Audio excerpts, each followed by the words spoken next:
헬라 철학의 아버지라고 불리는 사람이 텔레스라는 사람이 있어요. 이 사람이 이 만물의 근원이 물이다 이렇게 얘기했습니다. 그는 만물의 근원이 물이라 그래서 이 자연의 합리적 설명을 최초로 이렇게 시도했던 사람입니다. 사실 우리 지구의 3분의 4가 물입니다. 바다, 빙하, 호수, 또 하천들 대부분이 이렇게 물로 되어 있습니다. 그런가 하면 우리 인체에도 70%가 물로 되어 있습니다. 이 물이 우리의 생명과 삶에 대단히 중요한 것이죠. 그러나 우리는 이 물의 고마움을 우리가 잊고 살 때가 많습니다. 지금도 세계 곳곳에서 물이 없어서 죽는 사람도 있고 오염된 물로 인해서 죽는 사람도 있거니와 때로는 물이 너무 많아서 홍수로 인하여 죽는 사람도 있습니다. 그러니까 물이 우리 생명에 꼭 필요한 것이지만 때로는 우리의 생명을 위협하는 것도 된다라는 말씀입니다. 미국의 LA 근교에 가면 페이지 박물관이라고 하는 것이 있는데 이곳이 이 옛날 사람들의 유골과 그 삶의 모습들을 이렇게 해놓은 곳이 이 박물관입니다. 원래 이 지역이 물이 굉장히 풍요로운 그런 땅이었대요. 그런데 어느 때부턴가는 비가 오지를 않게 되고 이게 땅이 점점 사막화되어 가는 거예요. 그래서 사람들이 물을 찾기 위해서 먹을 물을 찾기 위해서 땅을 이렇게 파고 자꾸 땅을 파고 내려갔어요. 근데 그때만 해도 이제 뭐 지금처럼 기술이 좋지 않았기 때문에 땅을 파고 들어갔는데 그 땅이 흙이 무너져 가지고 사람들이 거기에 많이 매몰된 것이죠. 뒤늦게 이제 그것을 다시 이렇게 파가지고 그때 거기 사람들의 유골 그리고 그때 상황 이런 것을 재현해 놓는 전시해 놓는 박물관이 그 페이지라고 하는 박물관입니다. 우리에게 물이 얼마나 우리에게 중요한가를 일깨워 주는 그런 박물관이라 할 수 있습니다. 물이 없으면 사람은 죽습니다. 물이 없는 땅은 죽은 땅입니다. 물이 없는 곳에는 생명이 없습니다. 따라서 우리는 풍부한 물이 있음을 감사해야 되고 물의 고마움을 우리가 느끼고 살아야 합니다. 작은 이익 때문에 물을 오염시키거나 또 강이나 바다를 죽이는 행동은 삼가해야 할 것입니다.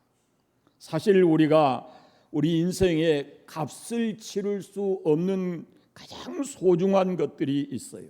정말로 중요한 것은 값으로 매길 수가 없어요. 우리가 물세 내지만 그 물세라는 것은 전달해 주는 것이지 물이 하늘로부터 하나님이 주신 은총이거든요. 산소도 역시 마찬가지예요. 값을 계산할 수가 없어요.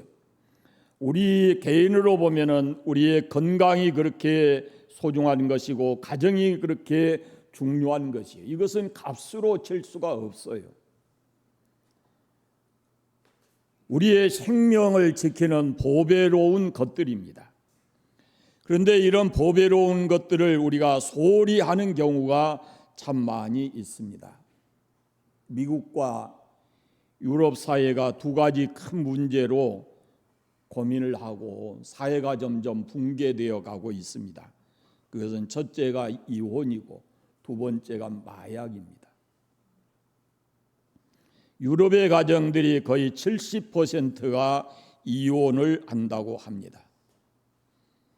알코올 중독자, 마약으로 인해서 중독된 사람들이 사회 거리에 많고 자살하는 사람도 점점 많아진다고 합니다. 미국의 젊은이들이 마약으로 인해서 인생을 망치고 있고, 그런데 어떤 주에서는 아예 이 마약을 합법화한 지역도 있다라는 것입니다. 여러분, 그런데 이런 것이 오늘 우리 대한민국 사회의 문제가 되었습니다. 이혼율이 높아져 가고 마약에 중독되어 가는 사람들이 점점 많아지고 있습니다. 가정이 우리의 행복을 위해서 절대 필요한 것이라면은 물은 우리의 생명을 위해서 절대 필요한 것입니다. 물이 없으면 우리는 살 수 없습니다. 오늘 본문에 보면은 물이라는 말 여러 번 나옵니다. 예수님과 사마리아 여인의 주고받는 대화의 주제가 물이었습니다. 예수님은 자신을 생수로 영원토록 목마르지 않은 샘물로 비유하고 있습니다. 장소는 사마리아 수가성 우물곁입니다. 물을 기르러 온 사마리아 여자에게 예수님께서 물을 좀 달라 하시면서 대화가 시작이 됐고, 예수님께서 이 여인에게 그 물로 시작해서 영원한 생수에 대한 이야기로 그 이야기를 진전시켜 나가는 겁니다. 사마리아 여자는 살기 위해서 물을 기르러 왔습니다. 그런데 예수님께서는 그 여자에게 영원한 생수에 대한 말씀을 하십니다. 이 물을 먹는 자는 다시 목마르겠다라고 말씀하십니다. 그리고 목마르지 않고 영원히 솟아나는 샘물이 있다라고 말씀을 합니다. 이 물은 다시 목마르지만 내가 주는 물은 목마르지 않고 영생하도록 솟아나는 샘과 같다라고 말씀을 합니다. 여자는 지금 필요한 것, 자기가 살기 위해서 필요한 것을 얻기 위하여 한 동이의 물이 필요했습니다. 그러나 예수님은 한 동이의 물이 아니라 이 여인에게 정말로 필요한, 영원토록 필요한 생수에 관한 말씀을 하시는 겁니다. 생수를 너에게 주겠다라고 말씀하십니다.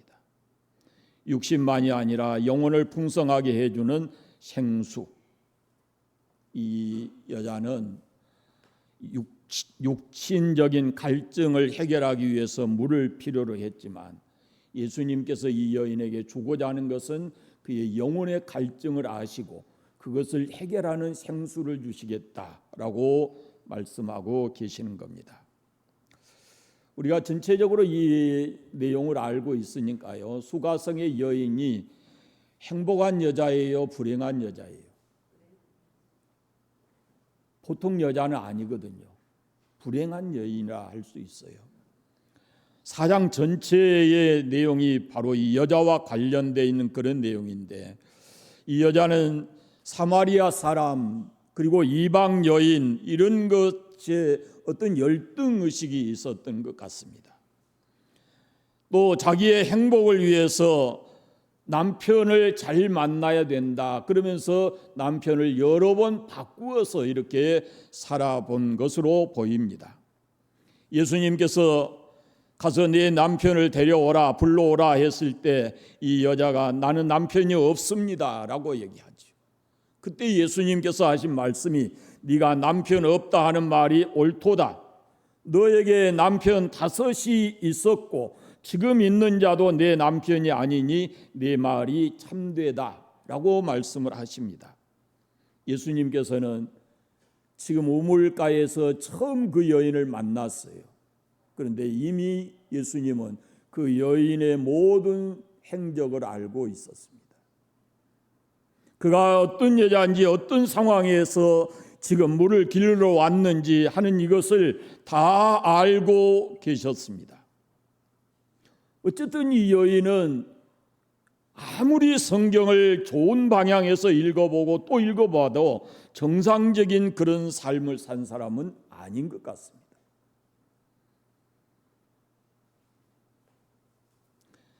지금에 이르러서 이 여인의 삶은 결국은 실패의 삶이었고, 지금 있는 이 남편도 자기의 남편이 아니다라는 것을 예수님이 말씀하십니다. 이 여자는 사람에게 자신의 행복이 있다라고 생각했습니다. 사람으로 인해서 오히려 불행한 여자가 되고 말았습니다. 그런데 사실 기억하실지 모르지만 사도행전 3장 설교할 때 우리 인생에 중요한 것이 몇 가지 있는데 그 중에 하나가 만남이라고 그랬어요. 내가 인생을 살면서 내가 선택해서 만나는 만남도 있고 불가항력적으로 만나는 만남도 있어요. 내가 부모를 선택할 수 없기 때문에 부모를 잘 만나는 것은 내 인생의 축복이 되죠. 그러나 세상에서 내가 선택해서 만나는 만남이 있는데 그런 만남이 잘못됐을 때 인생을 참 고통스럽게 살아가는 사람들이 적지 않게 있습니다. 이 여인도 사람으로 인해서 오히려 불행한 삶을 살고 있는 겁니다. 세상에 그리고 남자에게 물질에 명예에 마음을 붙일 수 없는 그런 여자였습니다. 잘 살아보려고 애쓰고 행복하기 위해서 노력했고, 그러나 이제 와서 남은 것은 실패와 좌절과 불행의 삶뿐이었다라는 거죠. 그렇게 산 그의 삶 때문에 사람들이 부끄러웠습니다. 사람들 보기에 부끄러웠어요. 많은 사람에게 조롱거리가 되었습니다. 사람 만나는 것이 두려웠습니다. 6절 말씀에 보시면 이 예수님께서 이 여자를 만난 것이 6시쯤이라 그랬어요. 6시가 우리 시간으로 정오입니다. 정오. 한낮이에요. 유대에는 한낮에 이 햇볕이 너무 강하게 내리쪼이기 때문에 사람들이 활동하지 않는 시간이에요. 대부분 이제 조금 해가 좀 기울어 갈 때, 서늘할 때 활동을 하고 일을 했어요. 그런데 이 여인은 서늘할 때 나가는 것이 싫었습니다. 왜? 사람들 만나는 게 두려워요. 사람들의 눈에 띄는 것이 싫었습니다. 물은 꼭 필요한데 물을 길러 나가야 되겠는데 그때가 바로 정오였다라는 말씀입니다.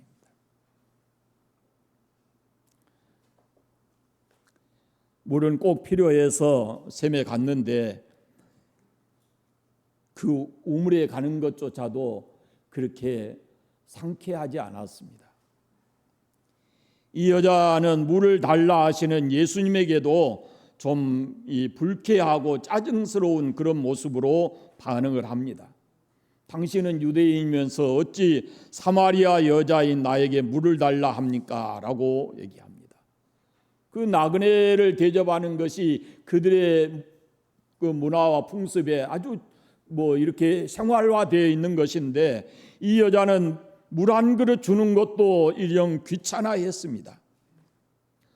사람들과 함께 있고 사람과 대화하는 것조차도 싫었습니다. 그러니까 이 낯선 남자가 이렇게 물을 달라 하면서 자기에게 가까이 다가오니까 거기에 대해서 짜증내고 싫은 반응을 보인 것입니다.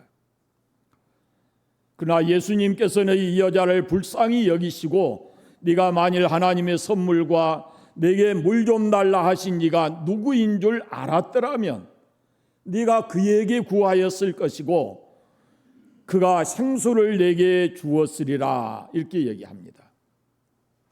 내가 주는 물은 영원히 목마르지 아니하는 샘이다. 영원히 목마르지 않는 것이다 라고 말씀을 합니다. 그러자 이 여자가 반응을 합니다. 그런 물을 내게 주십시오. 그래서 목마르지도 않게 하시고 다시 여기 물 길으로 오지도 않게 해 주십시오. 뭘 상상하고 기대했는지 모르겠습니다.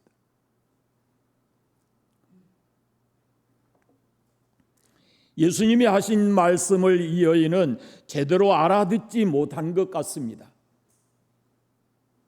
예수님은 자신이 누구고 영원한 생명에 대한 말씀을 생수에 비유해서 말씀하시는데, 이 여자는 지금 이 샘의 물과 같은 그런 물로 받아들였던 것입니다.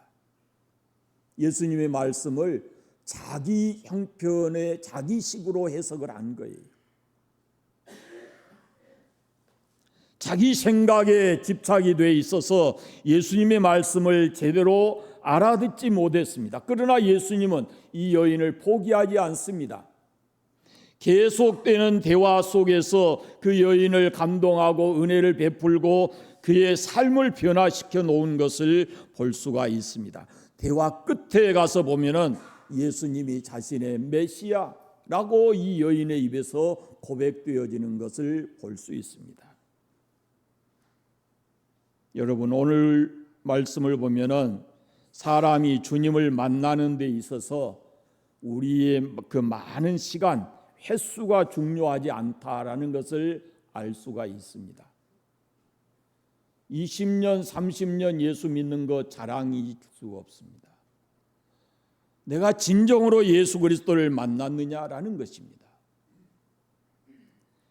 많은 시간 말씀하신 것도 아닙니다. 여러 번 만난 것도 아닙니다. 주님을 오랫동안 따라다닌 것도 아닙니다. 단 한 번 주님 만나서 주님으로 인해서 그가 새 사람이 된 것을 우리가 이 말씀 통해서 봅니다. 이 여자의 변화를 볼 수 있습니다. 물을 길러 왔는데 물동이를 버려두고 사람 만나는 것이 그렇게 싫었는데 사람들이 살고 있는 동네로 뛰어들어가는 겁니다. 내가 행한 모든 일을 내게 말한 사람을 와서 보라. 이는 그리스도가 아니냐라면서 예수님을 메시아로 증거하고 있습니다. 조금 전까지만 해도 예수님이 누군지를 알지 못했고 물 좀 달라 한 그것조차도 싫었는데 예수님과의 몇 마디 대화를 통해서 그가 예수님에 대한 바른 인식을 갖게 되고, 그리고 두렵지 않게 예수님이 메시아다라고 그 말씀을 전하게 되었습니다. 여러분, 우리 성경에 나와 있지 않는데 이 여인의 이후의 삶이 어땠을 것 같습니까? 상상이에요. 우리가 성경에는 없으니까 우리가 그냥 그려보는 거예요, 그림을. 예수님 만나고 동네에 들어가서 예수님을 전했던 이 여자의 이후의 삶은 어땠을까? 행복했을까? 행복했을 것 같습니까? 네. 아마 예수님과의 대화 속에서 그분의 사랑을 느꼈을 것이고, 죄라고 하는 것도 아마 이 대화 속에 없지만은 죄에 대해서도 깨닫게 됐을 것이고, 자신이 어떤 삶을 살아왔는가라는 것에 대해서 회개하게 됐을 거고, 그리고 예수님이 나의 메시아다, 구원자다라고 확신이 들 때까지는 이 과정이 조금은 있었을 것으로 보입니다. 그래서 그 이후에 그는 예수님을 믿는 사람으로서 행복하게 살았을 것 같습니다. 우리는 예수님과 이 여자의 만남을 통해서 예수님이 오늘 우리에게 말씀하시고자 하시는 것이 무엇인지, 예수님을 만난 사람은 어떤 삶을 살아가야 되는지, 그것을 우리가 이 말씀을 통해서 볼 수가 있는 겁니다. 주님께서는 세상이 줄 수 없는 영원한 생수, 영원히 솟아나는 샘물을 우리에게 주시고자 하신 겁니다. 예수님을 만나서 죄 사함을 받고 새 삶을 살아가야 된다라고 우리에게 말씀하십니다. 여러분, 예수 그리스도를 만나서 그분의 은혜로 인해서 우리가 새 사람이 되었다면 우리의 삶 속에 최고의 삶이 무엇일까요? 예수님을 나의 구주로 믿고 그분이 나를 만나서 나에게 은혜 주시고 천국의 영원한 소망을 주셨다면은 그 은혜를 힘입고 하나님 나라에 대한 소망을 가지고 살아가는 우리의 삶에 가장 중요한 것이 무엇일까요? 예배입니다. 그래서 이 뒤에 말씀을 보면은 예수님과 이 여인의 대화가 예배로 넘어가는 것을 볼 수가 있어요.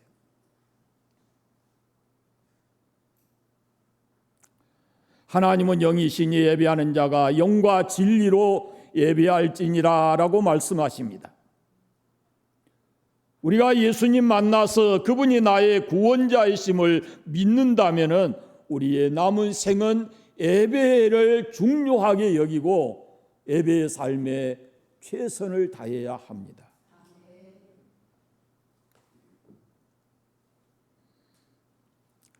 이 여인은 지금까지 살아오면서 한 번도 들어보지 못하고 경험해 보지 못한 그런 충격적인 사건을 예수님과의 만남을 통해서 경험하게 되었습니다. 그에게 있어서는 지금 물동이라는 것이 너무 중요한데, 그런데 그리고 그 시간이 너무 그에게서는 중요한 시간이었어요. 그런데 그 물동이를 버려두고 그 시간에 스스로 동네에 들어가서 사람들에게 예수님을 증거했습니다. 예수님 만난 그 감격을, 예수님에 대한 그가 생각하는 것을 이렇게 증거하고 있어요. 나의 행한 모든 일을 내게 말한 사람, 그는 메시아였다라고, 구원 그리스도였다라고 증거하고 있습니다. 그가 만난 예수님은 영생하도록 솟아나는 샘물인 것을 깨닫는 순간에, 그가 그냥 유대의 한 남자가 아니라 그리스도인임을 깨닫는 순간에, 그리스도임을 깨닫는 순간에 육체의 목마름도 육체의 피곤함도 보고 싶지 않은 그 많은 사람들도 전혀 문제가 되지 않았습니다. 모든 삶을 다 내려놓고 싶은 그런 사람이었는데 예수님 만나서 다시 자기 인생을 찾고 스스로 동네에 들어가서 자기가 만난 예수님을 전하고 있는 것입니다. 평상시에 동네 사람들이 이 여자에 대해서 좋은 이미지를 갖지 않았습니다. 그 앞서 말씀드린 대로 이 여자도 동네 사람 만나는 것이 싫었어요. 아마 그들의 조롱 때문이었고 멸시 때문이었을 거예요. 이렇게 좋지 않는 부정적인 이미지를 가지고 있는 그런 사람들에게 들어가서 얼마나 확신 있게 말을 했으면 그 동네에 사는 사람들이, 많은 사람이 예수를 믿었다라고 뒷부분에 기록이 되어 있습니다. 동네 사람들은 예수님을 만날 이 여자의 말을 믿었습니다. 그리고 그들도 예수님 앞에 나와서 이제는 너의 말 때문이 아니라 내가 들어보니 이분이 메시아다라고 이렇게 예수님을 믿게 되었다라는 겁니다. 여러분은 어떤 상황에서 예수님을 만났는지 모르겠습니다. 어떤 상황에서 예수님의 은혜를 경험했는지 모르겠습니다. 은혜를 경험한 사람들은 그 은혜에 합당한 삶을 살아야 되고, 적어도 우리가 생명을 걸고 주님을 예비하며 살아야 되는 겁니다. 우리가 즐겨 부르는 찬송 305장이 있습니다. 나 같은 죄인 살리신. 아마 많이 들어보셨을 것 같죠. 존 뉴턴이라고 하는 사람이 작사를 했는데, 이 사람은 원래 이 선장의 아들이었습니다. 아프리카에서 노예를 잡아다가 파는 잔인한 노예 상인이었어요. 그러다가 누구에겐가 복음을 전해 듣고 예수를 믿었습니다. 큰 은혜를 경험했습니다. 나중에 목사가 됐고 평생 이 노랫말 하나로 그는 하나님께 영광 돌려드리고 많은 사람에게 감동을 주는 그런 글을 썼습니다. 그가 마지막 죽을 때 자기 묘비에 이렇게 썼다고 합니다. 존 뉴턴, 그는 한때 하나님을 부인하고 방탕에 빠졌으며 노예를 매매하던 사람이었습니다.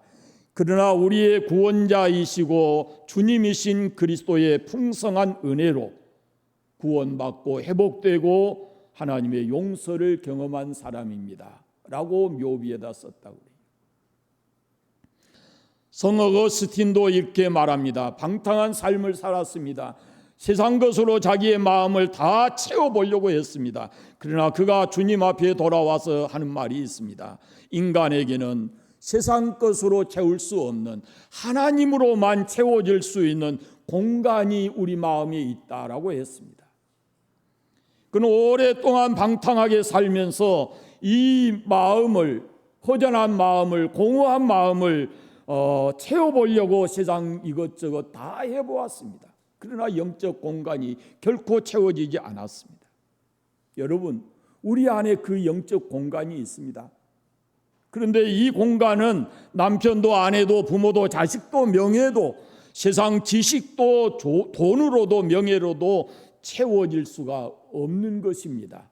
그곳은 오직 하나님만이 채울 수가 있습니다. 영생하도록 솟아나는 샘물, 곧 우리의 목마름을 해결해 줄 수 있는 분이 바로 예수 그리스도이십니다.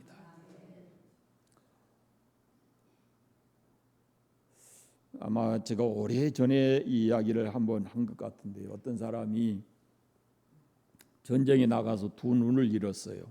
청년 때.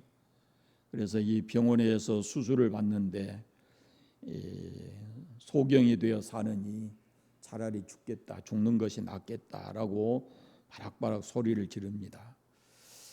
그러나 수술을 했죠. 수술을 했는데 이제 회복되어서 붕대를 풀면서 의사가 그랬습니다. 자네는 소경은 아닐세.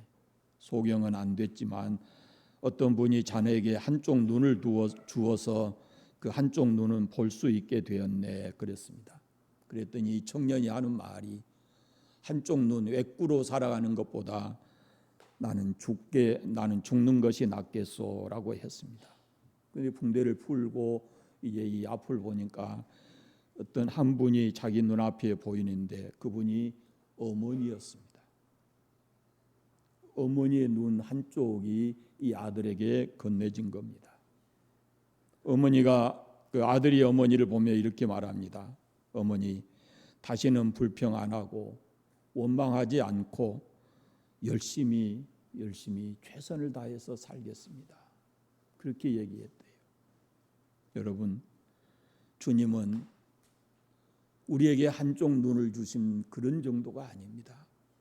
그분은 하나님 나라를 버리셨고 사람의 몸을 입고 이 땅에 오셔서 우리를 위해서 십자가에서 죽으셨습니다. 우리에게 영원한 나라, 영원한 생명, 영원한 나라, 영광스러운 나라를 주시려고, 세상 것으로 채울 수 없는 우리의 영혼의 목마름을 채워주시려고 그분은 자신의 생명을 내어주셨습니다. 사랑하는 여러분, 이 청년이 하는 말 귀 기울여 들으십시오. 내가 앞으로 사는 동안에 불평하지 않겠습니다. 원망하지 않겠습니다. 최선을 다해서 살겠습니다. 라고 하는 이 청년의 말을 귀담아 들으셔야 합니다. 적어도 예수님이 십자가에 죽으시고 우리에게 영원한 생명을 주시고 하나님 나라를 우리에게 기업으로 주셨다면, 그 은혜를 우리가 받았다면 이 땅을 살아가는 동안에 원망 없이 예수 그리스도 안에서 소망을 가지고 기쁘게 살아가는 우리의 삶이 되시기를 바랍니다. 주님과의 만남, 그 만남이 깊어질수록 우리의 삶에는 변화가 더 있습니다. 주님의 사랑을 더 깊이 아는 것이 우리가 그리스도인으로서 더 성숙된 삶을 살아가는 겁니다. 세상에 못 배우고 못 가진 것 때문에 열등의식에 젖어들지 마시고, 예수님은 가장 낮은 곳에 있는 이 사람도 만나셔서 그 인생을 새롭게 변화시켜 주신 것처럼 여러분의 처지가, 여러분의 형편이 어떠하든지 주님께서는 우리에게 한없는 끝없는 은혜를 베풀어 주시는 분입니다. 날마다 주님 만나서 그 은혜 경험하고 영생하도록 솟아나는 샘물과 같은 주님의 은혜를 경험하며 살아가시기를 바랍니다. 예수님을 통해서 예수님 안에서 우리의 삶이 진정으로 만족한, 행복한, 기쁜 그런 삶이 되시기를 바랍니다. 기도하겠습니다. 하나님 아버지, 감사합니다. 수가성의 여인처럼 우리가 이 땅에서 버려지고 영원히 멸망받아야 마땅할 것인데 주님 이 땅에 오셔서 우리 만나 주시고 갚을 수 없는 은혜를 우리에게 허락해 주셔서 오늘 우리가 예수 그리스도 안에서 영원한 생명을 가지고 하나님 나라에 소망을 두고 살게 해주신 거 감사합니다. 주의 은혜를 받고 오늘 현장을 살아가는 우리의 삶이 매일같이 감사와 기쁨과 소망의 삶이 되게 해주시기를 원합니다. 원망하고 불평하고 좌절하지 않게 하시고 끝까지 주의 십자가 붙들고 믿음으로 살고 믿음 안에서 승리하는 삶이 되게 하여 주시옵소서. 관산교회 안에 있는 모든 성도들이 날마다 주님을 깊이 만나게 하시고 그 주님으로부터 오는 은혜와 평강을 힘입고 하루하루 살아가는 복된 삶이 되게 하여 주시옵소서. 예수님의 이름으로 기도드립니다. 아멘.